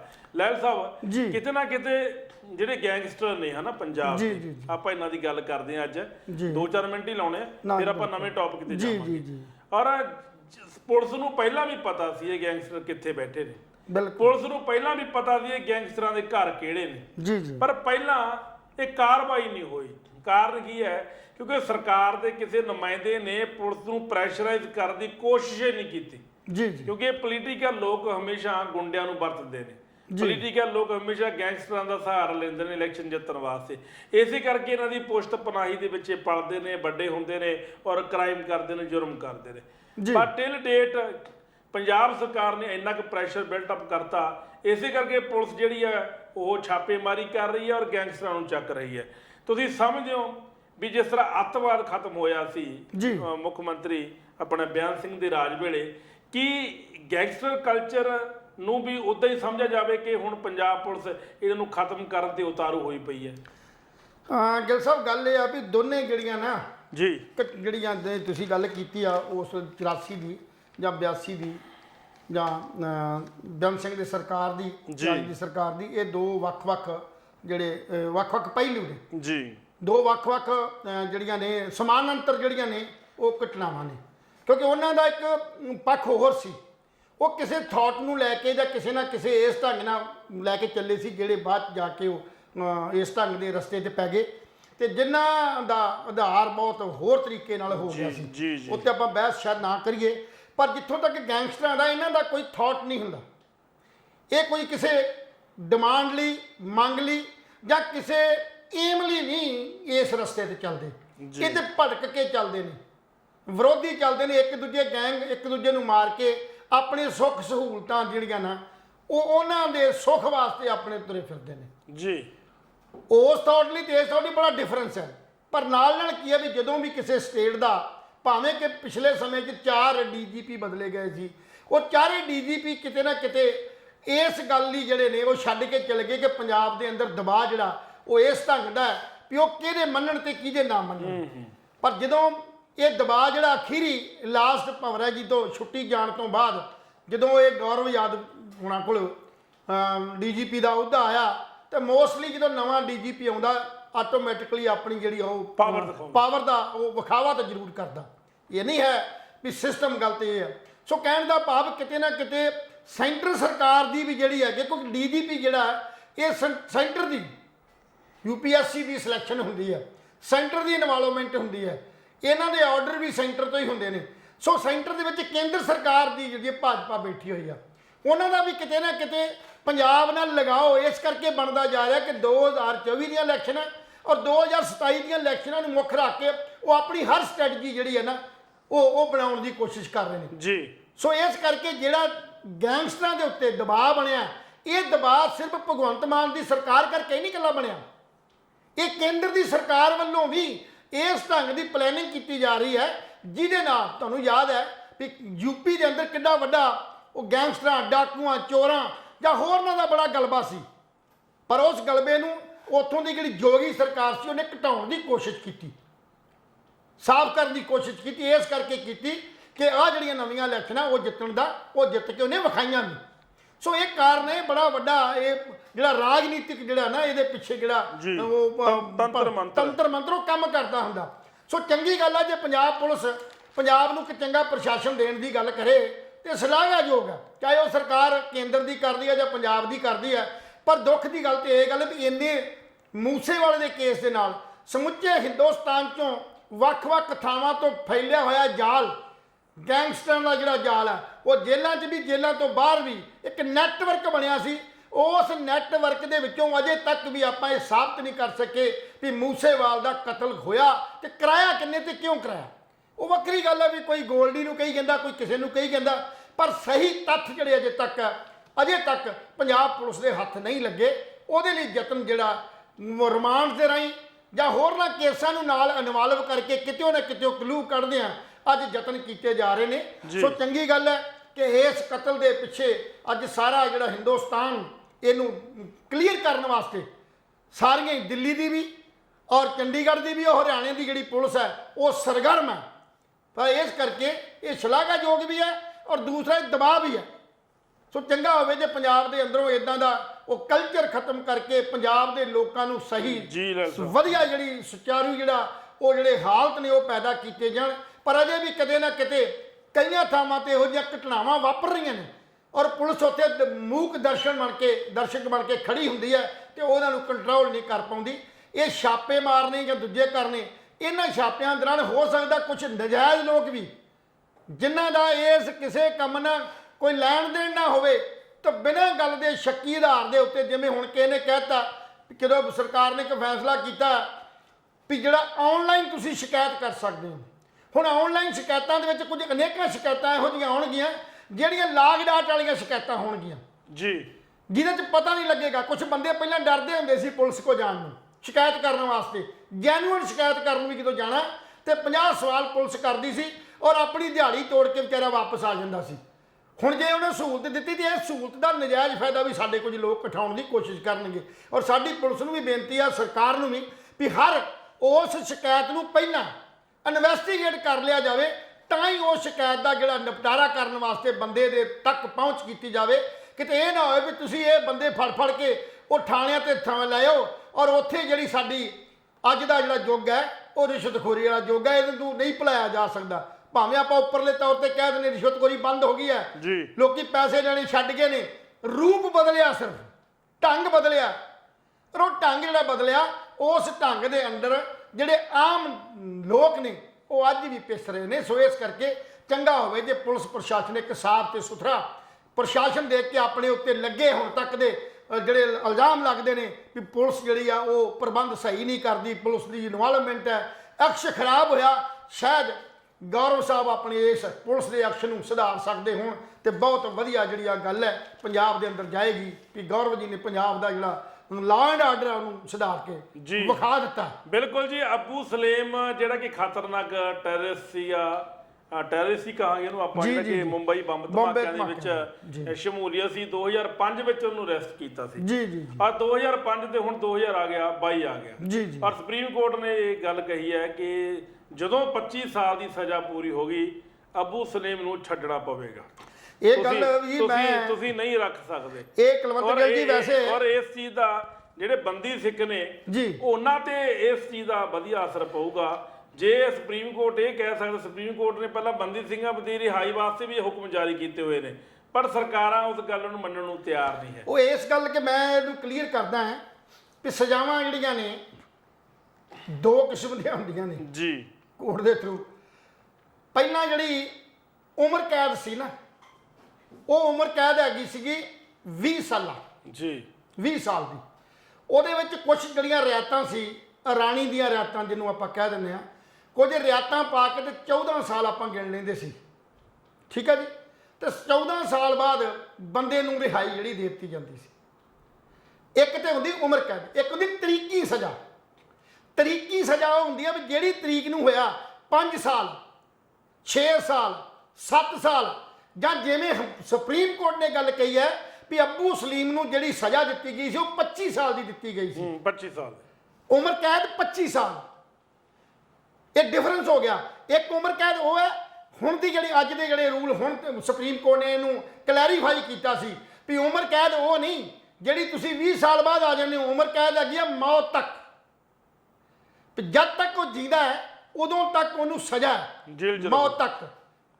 ਜਦੋਂ ਬਾਅਦ ਚ ਕਲੈਰੀਫਾਈ ਪੁੱਛਿਆ ਸੀ ਵੀ ਫਿਰ ਪਹਿਲੇ ਜਿਹੜੇ ਬੰਦੇ ਸੀ ਉਹ ਕਹਿੰਦੇ ਪਹਿਲਾਂ ਸਜ਼ਾ ਦਾ ਰੂਪ ਜਿਹੜਾ ਸੀਗਾ ਉਹਦੀ ਕਲੈਰੀਫਾਈ ਨਹੀਂ ਸੀ, ਉਹ 14 ਸਾਲ ਜਾਂ 20 ਸਾਲਾਂ ਨੂੰ ਕਰਾਰ ਦੇ ਕੇ ਤੇ ਬਾਕੀ ਸਾਰੀਆਂ ਜਿਹੜੀਆਂ ਐਡਜਸਟਮੈਂਟਾਂ ਕਰਕੇ ਤੇ 14 ਸਾਲ ਬਣਦੇ ਸੀ, ਰਿਹਾਈ ਦਿੱਤੀ ਜਾਂਦੀ ਸੀ। ਜਦੋਂ ਤਰੀਕੀ ਸਜ਼ਾ ਹੁੰਦੀ ਹੈ ਉਹ ਤਰੀਕੀ ਸਜ਼ਾ ਫਿਰ ਉਹਨੂੰ ਸਾਨੂੰ ਰਿਹਾ ਕਰਨਾ ਪੈਂਦਾ, ਔਰ 1 ਕਿ 2 ਮਹੀਨੇ ਪਹਿਲਾਂ ਰੂਲ ਹੈ ਕਿ ਸਾਡਾ ਜਿਹੜਾ ਨਕਸ਼ਾ ਪੇਪਰ ਸਬਮਿਟ ਕਰਨਾ, ਨਕਸ਼ਾ ਉਹਨੂੰ ਨਕਸ਼ਾ ਕਹਿੰਦੇ ਨੇ। ਜੇਲ੍ਹ ਪ੍ਰਸ਼ਾਸਨ ਦੀ ਜਿਹੜੀ ਭਾਸ਼ਾ ਹੈ ਉਹ ਨਕਸ਼ਾ ਕਹਿੰਦੇ ਨੇ ਉਹਨੂੰ, ਕੋਰਟ ਦੀ ਭਾਸ਼ਾ। ਨਕਸ਼ਾ ਤਿਆਰ ਕਰਨਾ ਪੈਂਦਾ। ਉਹ ਨਕਸ਼ਾ ਕੀ ਹੈ ਵੀ ਤੁਹਾਡੇ ਸਾਰੇ ਥੱਲੇ ਤੋਂ ਲੈ ਕੇ ਤੁਹਾਡਾ ਵਰਕ ਐਂਡ ਕੰਡਕਟ, ਤੁਹਾਡੀ ਜੇਲ੍ਹ ਦੀ ਵਰਕ ਐਂਡ ਕੰਡਕਟ, ਤੁਹਾਡਾ ਸਾਰਾ ਜਿਹੜਾ ਕੁਝ ਵੀ ਕੀ ਇਸ ਬੰਦੇ ਦੇ ਬਾਹਰ ਜਾਣ ਨਾਲ ਕਿਸੇ ਵਰਗ ਦੇ ਵਿੱਚ ਕੋਈ ਭੜਕਾਟ ਪੈਦਾ ਤਾਂ ਨਹੀਂ ਹੁੰਦੀ, ਜਾਂ ਇਹ ਕਿਤੇ ਆਪਣੇ ਦੁਸ਼ਮਣ ਨੂੰ ਫੇਰ ਤਾਂ ਨਹੀਂ ਮਾਰ ਦੂ। ਇਹ ਸਾਰੀਆਂ ਗੱਲਾਂ ਜਿਹੜੀਆਂ ਇਕੱਠੀਆਂ ਕਰਕੇ ਇੱਕ ਨਕਸ਼ਾ ਤਿਆਰ ਕਰਕੇ ਡੀਜੀਪੀ ਜੇਲ੍ਹਾਂ ਨੂੰ ਜਾਂਦਾ ਹੈ, ਤੇ ਜੇਲ੍ਹਾਂ ਦਾ ਡੀਜੀਪੀ ਫਿਰ ਭੇਜਦਾ ਰਾਜਪਾਲ ਨੂੰ। ਰਾਜਪਾਲ ਜਿਹੜਾ ਹੈਗਾ ਸਾਡਾ ਗਵਰਨਰ, ਫਿਰ ਉਹ ਉਹਨੂੰ ਅਪਰੂਵ ਕਰਦਾ, ਅਪਰੂਵ ਕਰਕੇ ਵਾਪਸ ਆ ਕੇ ਉਹਦੀ ਰਿਹਾਈ ਕੀਤੀ ਜਾਂਦੀ ਹੈ। ਤੇ ਇਹ ਬਹੁਤ ਵੱਡੀ ਗੱਲ ਹੈ ਸੁਪਰੀਮ ਕੋਰਟ ਦੀ ਵੀ ਜੇ ਅੱਬੂ ਸਲੇਮ ਨੂੰ 25 ਸਾਲ ਦੀ ਗੱਲ ਕਹੀ ਹੈ ਤੇ 25 ਸਾਲ ਬਾਅਦ ਰਿਲੀਵ ਕਰਨਾ ਪਏਗਾ, ਉਹਦੇ ਲਈ 1 ਮਹੀਨੇ ਦਾ ਨੋਟਿਸ ਦਿੱਤਾ ਵੀ 1 ਮਹੀਨਾ ਪਹਿਲਾਂ ਉਹਦਾ ਨਕਸ਼ਾ ਤਿਆਰ ਕਰਕੇ ਤੇ ਉਹਦੀ ਰਿਹਾਈ ਜਿਹੜੀ ਤਰੀਕ ਨੂੰ ਬਣਦੀ ਉਹਨੂੰ ਰਿਲੀਜ਼ ਕੀਤਾ ਜਾਵੇ ਜੀ। ਇਸੇ ਤਰ੍ਹਾਂ ਆਪਾਂ ਬੰਦੀ ਸਿੰਘਾਂ ਦੀ ਗੱਲ ਕਰਦੇ ਹਾਂ, ਬੰਦੀ ਸਿੰਘਾਂ ਨੂੰ ਕੋਈ ਤਰੀਕੀ ਸਜ਼ਾ ਨਹੀਂ ਹੋਈ ਜੀ ਜੀ। ਆਪਾਂ ਵੱਖਰੇ ਵੱਖਰੀ ਰਾਜਨੀਤਿਕ ਲੋਕ ਰੌਲਾ ਦੇ ਪਾ ਰਹੇ ਹਾਂ, ਕਹੀ ਜਾ ਰਹੇ ਹਾਂ ਰਿਹਾਈ ਕਰੋ ਰਿਹਾਈ ਕਰੋ ਰਿਹਾਈ ਕਰੋ। ਸਾਡੇ ਐਡਵੋਕੇਟ ਵੀ ਜਿਹੜੇ ਵਕੀਲ ਨੇ ਉਹ ਵੀ ਇਹਨੂੰ ਕਲੀਅਰ ਨਹੀਂ ਕਰ ਪਾ ਰਹੇ ਜੀ। ਉਹ ਸਰਕਾਰ ਦੀ ਮਰਜ਼ੀ ਹੈ, ਸਰਕਾਰ ਚਾਹੇ ਜਿਸ ਮਰਜ਼ੀ ਬੰਦੇ ਨੂੰ ਗਵਰਨਰ ਤੋਂ ਮਾਫੀ ਦਿਵਾ ਸਕਦੀ ਹੈ, ਸਰਕਾਰ ਬਾਹਰ ਕਰ ਸਕਦੀ ਹੈ, ਪਰ ਰੌਲਾ ਇਸ ਗੱਲ ਦਾ ਵੀ ਸਾਡੇ ਬੰਦੀ ਸਿੰਘਾਂ ਨੂੰ ਸੁਪਰੀਮ ਕੋਰਟ ਵੱਲੋਂ ਡਾਇਰੈਕਸ਼ਨ ਦੇਣ ਦੇ ਬਾਵਜੂਦ ਵੀ ਜਦੋਂ ਥੱਲੇ ਤੋਂ ਨਕਸ਼ਾ ਤਿਆਰ ਕੀਤਾ ਜਾਂਦਾ ਤੇ ਸਾਡੀ ਜਿਹੜੀਆਂ ਸਰਕਾਰਾਂ ਨੇ ਉਹ ਇਹੀ ਗੱਲ ਮਾੜੀ ਹੈ ਵੀ ਉਹ ਸਰਕਾਰਾਂ ਇਹ ਸੋਚਦੀਆਂ ਨੇ ਵੀ ਇਹ ਬੰਦਾ ਦੂਸਰੀ ਰਾਜਨੀਤਿਕ ਪਾਰਟੀ ਦਾ ਜਾਂ ਦੂਸਰੇ ਕਿਸੇ ਇਸ ਜਥੇਬੰਦੀ ਦਾ ਵੀ ਕਿਤੇ ਬਾਹਰ ਜਾ ਕੇ ਕੋਈ ਇਦਾਂ ਦੀ ਗੱਲ ਨਾ ਕਰੇ, ਜਿਹਦੀ ਵਜ੍ਹਾ ਕਰਕੇ ਅੱਜ ਵੀ ਜੇ ਉਹਨੂੰ ਰਾਜੋਵਾਣੇ ਨੂੰ ਜਾਂ ਭੁੱਲਰ ਨੂੰ ਰਿਹਾਈ ਨਹੀਂ ਮਿਲ ਰਹੀ ਜਾਂ ਬੰਦੀ ਸਿੰਘਾਂ ਨੂੰ ਰਿਹਾਈ ਨਹੀਂ ਮਿਲਦੀ, ਤੇ ਜਿਹੜੀਆਂ ਜੇਲ੍ਹਾਂ 'ਚੋਂ ਬੰਦ ਨੇ ਉਹਨਾਂ ਜੇਲ੍ਹਾਂ ਦੀਆਂ ਜਿਹੜੀਆਂ ਸਟੇਟਾਂ ਨੇ ਰਾਜ ਕਰਦੀਆਂ ਜਮਾਤ ਦੇ ਜਿਹੜੇ ਬੰਦੇ ਇੱਥੇ ਦੇ ਪ੍ਰਬੰਧਕ ਨੇ, ਮਤਲਬ ਸਰਕਾਰਾਂ ਨੇ, ਉਹ ਸਰਕਾਰਾਂ ਉਹਨੂੰ ਰਿਲੀਜ਼ ਆਰਡਰ ਦੇ ਜਿਹੜੀ ਆ NOC ਨਹੀਂ ਦਿੰਦੀਆਂ, ਜਿੱਥੇ ਸਮੱਸਿਆ ਕ੍ਰੀਏਟ ਹੋਈ ਹੈ। ਲੈਲ ਸਾਹਿਬ ਇਹ ਗੱਲ ਮੈਂ ਕਲੈਰੀਫਾਈ ਕਰ ਦਿੱਤੀ, ਤੁਹਾਨੂੰ ਮੈਂ ਲੋਕਾਂ ਨੂੰ ਪਤਾ ਹੋਣਾ ਚਾਹੀਦਾ ਹੈ ਜੀ। ਮੈਨੂੰ ਵੀ ਸ਼ਾਇਦ ਇਸ ਗੱਲ ਦਾ ਪਤਾ ਨਹੀਂ ਸੀਗਾ ਜੀ। ਮੰਨ ਲਓ ਸਪੋਜ਼ ਕਰੋ ਪੰਜਾਬ ਦੀ ਜੇਲ੍ਹ ਦੇ ਵਿੱਚ ਕੋਈ ਬੰਦੀ ਸਿੰਘ ਹੈ ਹਾਂਜੀ, ਜਾਂ ਹਰਿਆਣੇ ਦੀ ਹੈ ਜੀ, ਮਤਲਬ ਹਰਿਆਣੇ ਦੀ ਗਵਰਨਮੈਂਟ ਜਿੰਨਾ ਚਿਰ ਨਹੀਂ ਚਾਹੇਗੀ ਉਹਨਾਂ ਚਿਰ ਉਹ ਰਿਲੀਜ਼ ਨਹੀਂ ਹੋ ਸਕੇਗਾ। ਫਿਰ ਇਹਦਾ ਮਤਲਬ ਕੇਜਰੀਵਾਲ ਸਾਹਿਬ ਪ੍ਰੋਪਰ ਦੋਸ਼ੀ ਨੇ, ਬਿਲਕੁਲ 100% ਦੋਸ਼ੀ। ਜਿਹੜੇ ਬੰਦੀ ਸਿੰਘਾਂ ਦੀ ਦਿੱਲੀ ਦੇ ਵਿੱਚ ਤਿਹਾੜ ਜੇਲ੍ਹ 'ਚ ਬੰਦ ਨੇ, ਜਿਹੜੀ ਆਪਣੀ ਸਿੱਖ ਜਥੇਬੰਦੀਆਂ ਰੌਲਾ ਪਾ ਰਹੀਆਂ ਨੇ ਵੀ ਕੇਜਰੀਵਾਲ ਸਾਈਨ ਨਹੀਂ ਕਰ ਰਿਹਾ, ਇਹਦਾ ਮਤਲਬ ਗੱਲ ਸੱਚੀ ਹੈ? ਫਿਰ ਇਹ ਬਿਲਕੁਲ 100% ਸੱਚ ਹੈ, ਕਿਉਂਕਿ ਹਮੇਸ਼ਾ ਹੀ ਜਿਹੜੀ ਗਵਰਨਰ ਹੈ ਉਹ ਸਟੇਟ ਨੂੰ ਭੇਜਦਾ ਕੇਸ।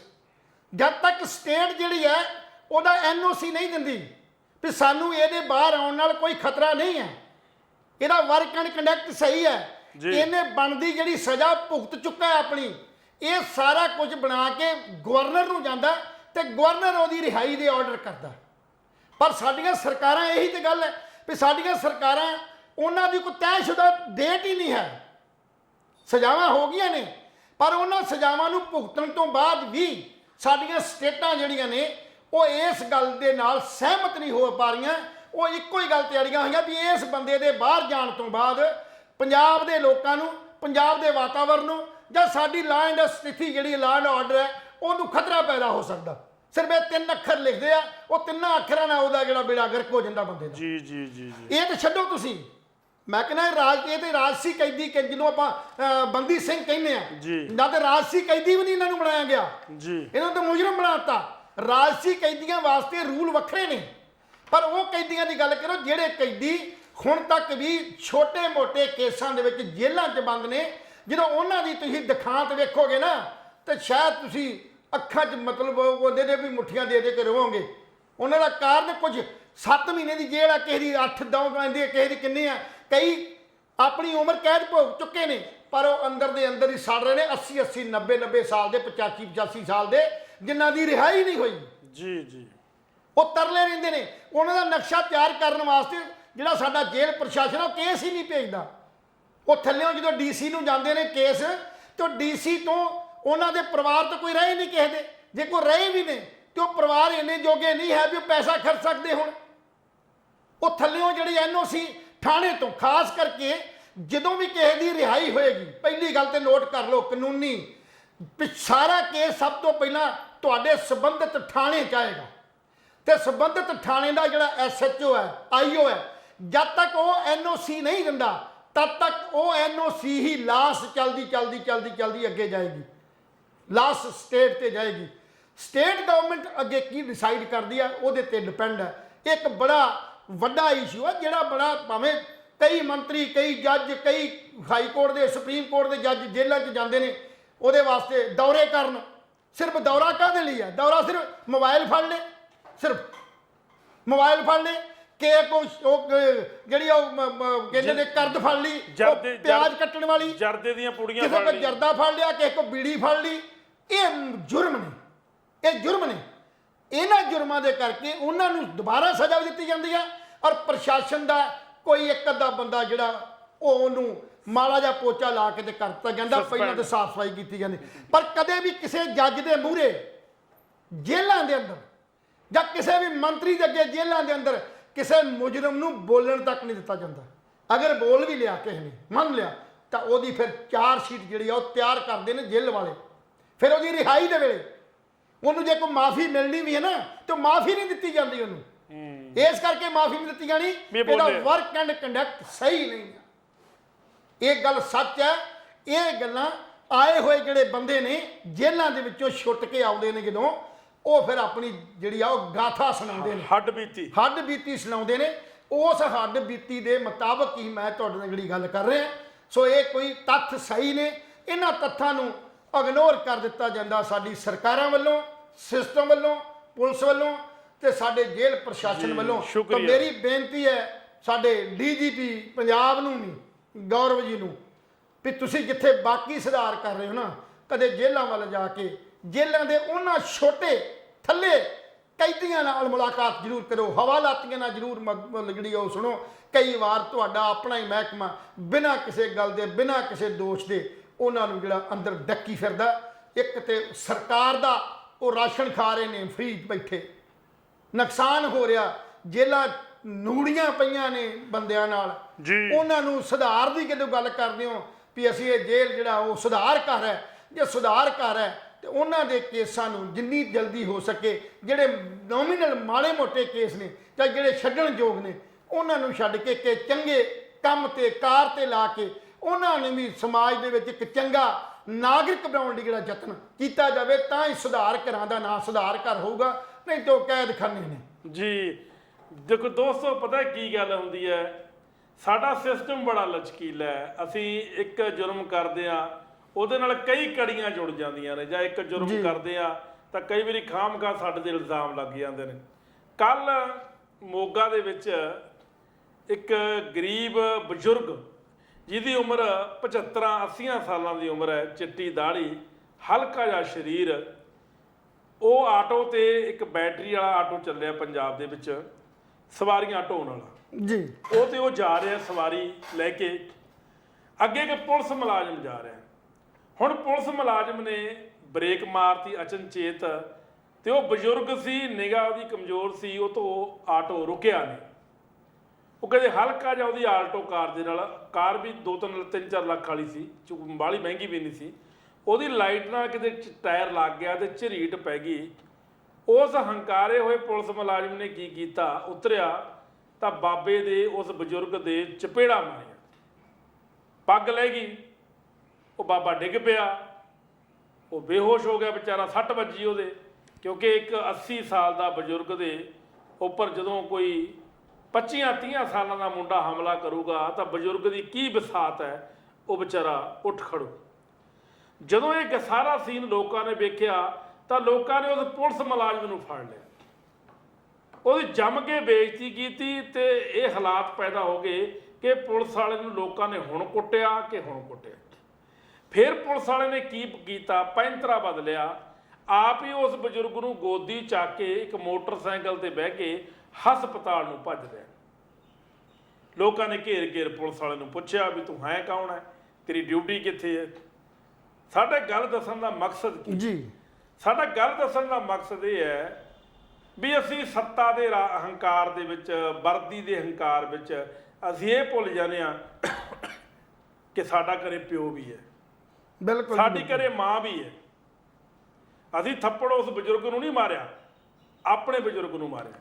ਸ਼ਾਇਦ ਗਿੱਲ ਸਾਹਿਬ ਤੁਹਾਨੂੰ ਯਾਦ ਹੈ ਜੀ, ਅੱਜ ਨਵਜੋਤ ਸਿੰਘ ਸਿੱਧੂ ਅੰਦਰ ਬੈਠਾ ਜੀ ਅੰਦਰ ਹੈ, ਤਾਂ ਇਸੇ ਘਰ ਨਹੀਂ ਬੈਠਾ ਹੈ ਕਿ ਉਹ ਬਜ਼ੁਰਗ ਸੀ, ਇਹ ਜਵਾਨ ਸੀ। ਦੋਵਾਂ ਦੀ ਗੱਡੀ ਪਾਰਕ ਕਰਨ ਵਾਸਤੇ ਜਗ੍ਹਾ ਲਈ ਪਟਿਆਲੇ 'ਚ ਰੌਲਾ ਪੈ ਗਿਆ। ਨਵਜੋਤ ਸਿੰਘ ਸਿੱਧੂ ਜਵਾਨ ਹੁੰਦਿਆਂ ਇਹਨੇ ਐਡਾ ਤਗੜਾ ਮੁੱਕਾ ਮਾਰਿਆ, ਉਹ ਮਰ ਗਿਆ ਵਿਚਾਰਾ, ਕਿ ਉਹ ਬੰਦਾ ਹਸਪਤਾਲ ਜਾ ਕੇ ਉਹ ਮਰ ਗਿਆ। ਜਿਹਦੀ ਵਜ੍ਹਾ ਕਰਕੇ ਅੱਜ ਅੰਦਰ ਹੈ, ਉਹ ਵੀ ਤਾਂ ਜੇ ਕੋਈ ਮਾੜਾ ਮੋਟਾ ਬੰਦਾ ਹੁੰਦਾ ਤਾਂ ਸ਼ਾਇਦ ਸਜ਼ਾ ਨਾ ਕਰਾ ਸਕਦਾ। ਸੁਪਰੀਮ ਕੋਰਟ ਨੇ ਇੱਕ ਦਾਅਵਾ ਕਰਤਾ, ਇੱਕ ਨਵੀਂ ਪਿਰਤ ਪਾਤੀ, ਇੱਕ ਤੰਦਰੁਸਤ ਬੰਦੇ ਦਾ ਜਿਹੜੀ ਬਾਂਹ ਆ, ਜਿਹੜਾ ਮੁੱਕਾ, ਇਹ ਹਥਿਆਰ ਹੈ। ਇਹ ਬਹੁਤ ਵੱਡੀ ਗੱਲ ਹੈ ਇਹ ਸੁਪਰੀਮ ਕੋਰਟ ਦੀ, ਇਹ ਹਥਿਆਰ ਹੈ। ਸੋ ਪੁਲਿਸ ਵਾਲੇ ਨੂੰ ਤੇ ਕਾਨੂੰਨਾਂ ਦਾ ਆਪ ਪਤਾ ਹੋਣਾ ਚਾਹੀਦਾ ਹੈ। ਉਹਨੇ ਵੀ ਇੱਕ ਹਥਿਆਰ ਵਰਤਣ ਦੀ ਕੋਸ਼ਿਸ਼ ਕੀਤੀ ਬਜ਼ੁਰਗ ਤੇ।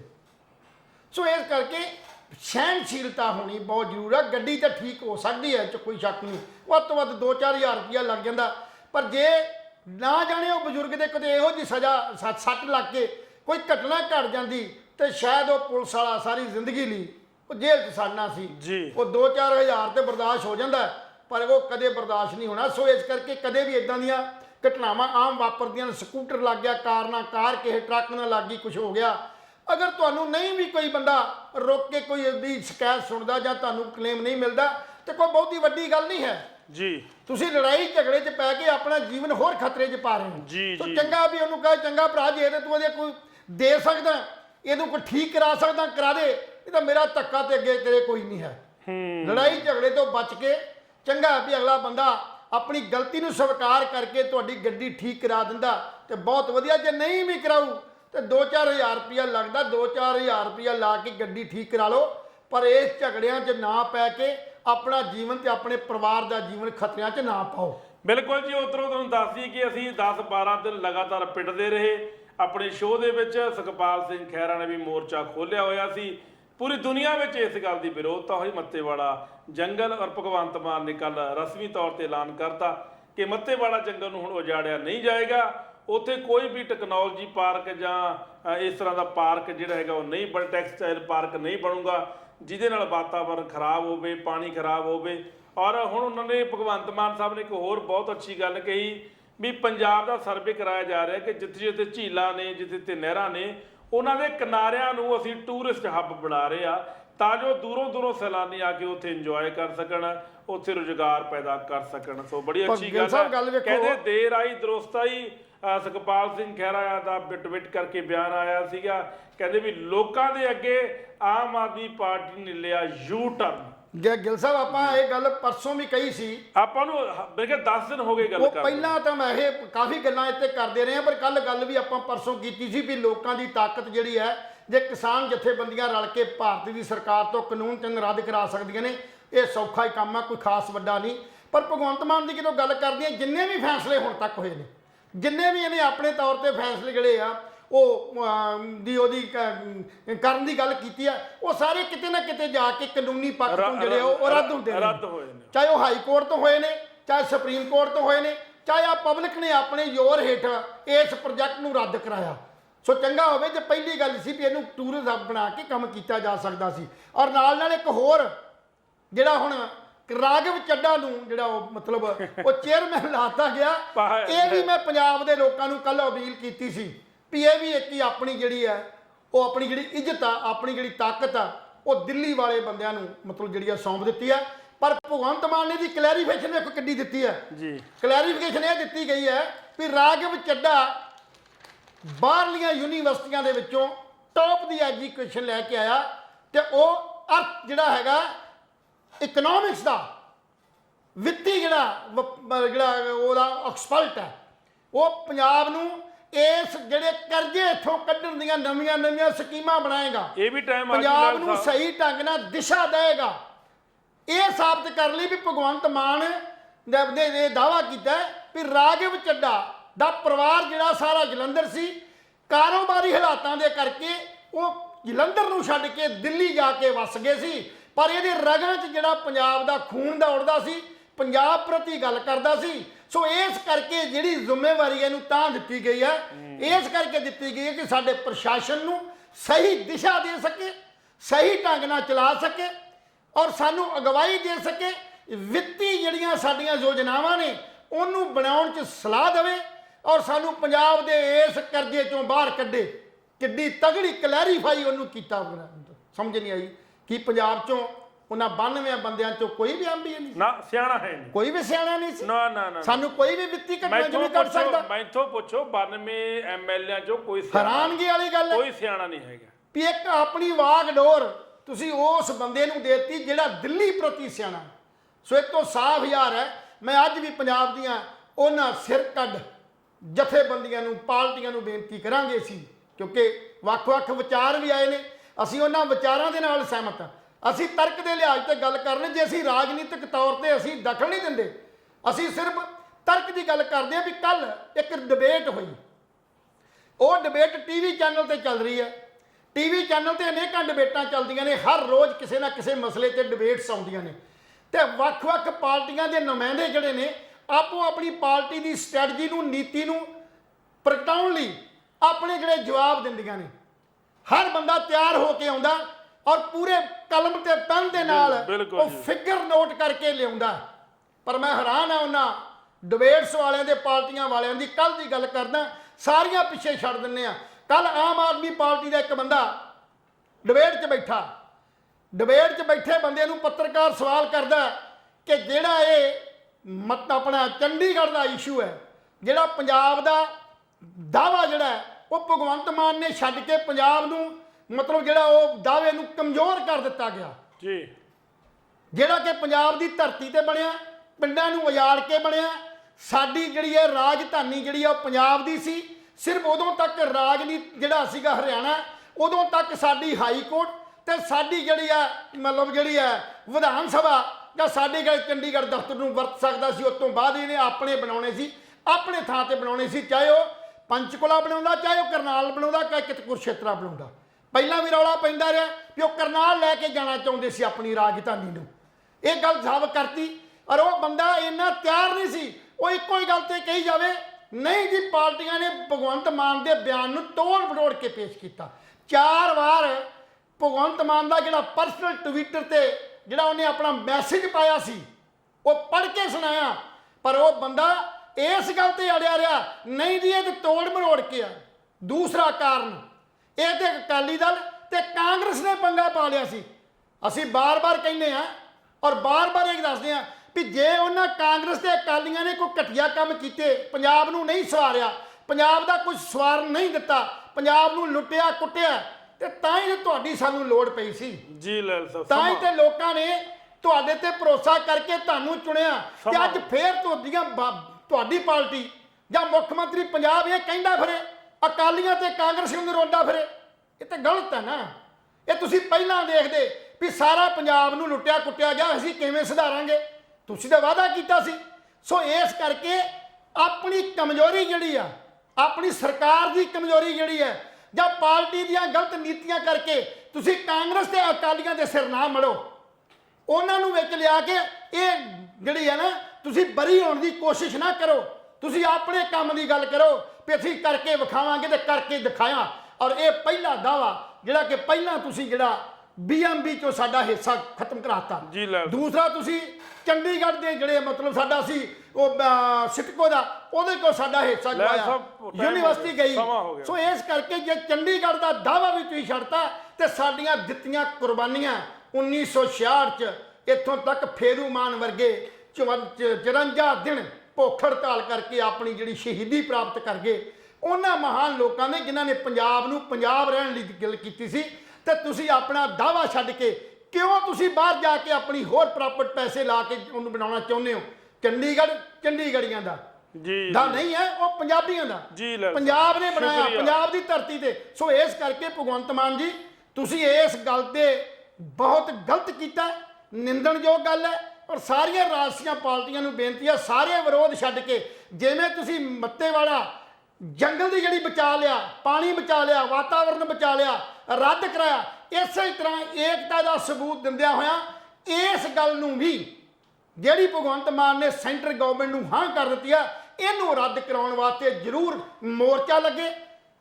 ਚਾਹੇ ਤੁਹਾਨੂੰ ਕਿਸੇ ਵੀ ਤਰੀਕੇ ਦਾ ਸੰਘਰਸ਼ ਵਿੱਢਣਾ ਪਵੇ, ਸਾਰੀਆਂ ਪਾਰਟੀਆਂ ਵਿਰੋਧ ਖਤਮ ਕਰਕੇ, ਵੈਰ ਵਿਰੋਧ ਮਤਭੇਦ ਖਤਮ ਕਰਕੇ ਜੀ, ਇੱਕ ਸ਼ੁਕਰੀਆ। ਨਕਾਤੀ ਪ੍ਰੋਗਰਾਮ ਦੇ ਸ਼ੁਕਰੀਆ, ਉੱਤੇ ਸ਼ੁਕਰੀਆ। ਪੰਜਾਬ ਨੂੰ ਚੰਡੀਗੜ੍ਹ ਸਾਡਾ ਸੀ ਤੇ ਚੰਡੀਗੜ੍ਹ ਲਈ ਲੜਾਈ ਜਿਹੜੀ ਆ ਉਹਨੂੰ ਵਿੱਢਣੀ ਚਾਹੀਦੀ ਆ। ਜੀ। ਇਹ ਅਪੀਲ ਹੈ ਸਾਨੂੰ ਰਾਜਸੀ ਪਾਰਟੀਆਂ ਨੂੰ ਤੇ ਸਮੁੱਚੇ ਸਨਾਤ ਤੇ ਆਮ ਆਦਮੀ ਪਾਰਟੀ ਨੂੰ ਵੀ ਪੰਜਾਬ ਦੇ ਬਣ ਕੇ ਰਹੋ, ਪੰਜਾਬ ਦੇ ਰਹੋ, ਤਾਂ ਕਿ ਤੁਹਾਡੇ ਲੋਕਾਂ ਤੇ ਤੁਹਾਡਾ ਬਹੁਤ ਵੱਡਾ ਭਰੋਸਾ ਕਰਕੇ ਤੁਹਾਡੇ ਹੱਥਾਂ 'ਚ ਵਾਗਡੋਰ ਦਿੱਤੀ ਸੀ।